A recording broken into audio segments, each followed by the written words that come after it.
ঝিনাইদহের কোটচাঁদপুর পৌঁছালেই চোখে পড়ে সড়কের দুপাশে সারি সারি ঝুপড়ি দোকান। সাজিয়ে রাখা হয়েছে রঙিন ড্রাগন ফলের স্তূপ। সকাল হতে শুরু হয় পাইকারি বেচাকেনা। ক্রেতাদের হাক ডাকে মুখরিত হয়ে থাকে এলাকা। বাহারি রং আর টাটকা ফল কিনতে ভিড় করেন রাজধানীসহ দেশের বিভিন্ন প্রান্ত থেকে আসা ক্রেতারা। মহেশপুর ও কোটচাঁদপুরের এই বাজার এখন দেশের সবচেয়ে বড় ড্রাগন ফলের হাট।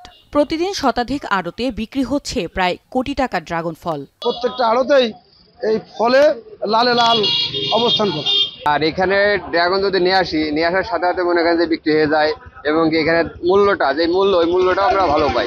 যে মালগুলা পাওয়া যায় এগুলা বাংলাদেশে কোথাও এরকম স্পট ছাড়া মাল, একদম ক্লিয়ার মাল পাবেন না কোথাও। ড্রাগনটা হচ্ছে আপনার ন্যাচারালটা আপনার বর্তমান আমাদের বাজারে বিক্রি হচ্ছে 80, 85, 90।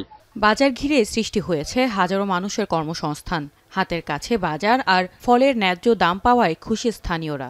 আমাদের ন্যায্য দাম পাচ্ছি এবং আমাদের এই বাজারটা দিয়ে আমরা অনেক উপকৃত হয়েছি। বাকি টাকায় মাল পাঠাতাম বাইরে, এখন বাইরে আর পাঠাতে আসে না, নগদ টাকা এখানে বেঁচে দিয়ে যায়। আমাদের বাজারে মালটা নগদ বিক্রি হচ্ছে, প্লাস আমাদের মালটা এখন ফরমালিন মুক্ত। ড্রাগনের দামটা একটু যদি বৃদ্ধি হইতো তাহলে চাষিরা বেঁচে যেত, ব্যবসায়িকরা বেঁচে যেত।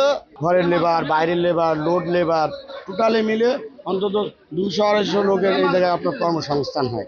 ড্রাগন চাষের সম্প্রসারণে চাষিদের দেয়া হচ্ছে প্রশিক্ষণ, বাজারজাতকরণেও নজর রাখা হচ্ছে বলে জানান কৃষি বিভাগ।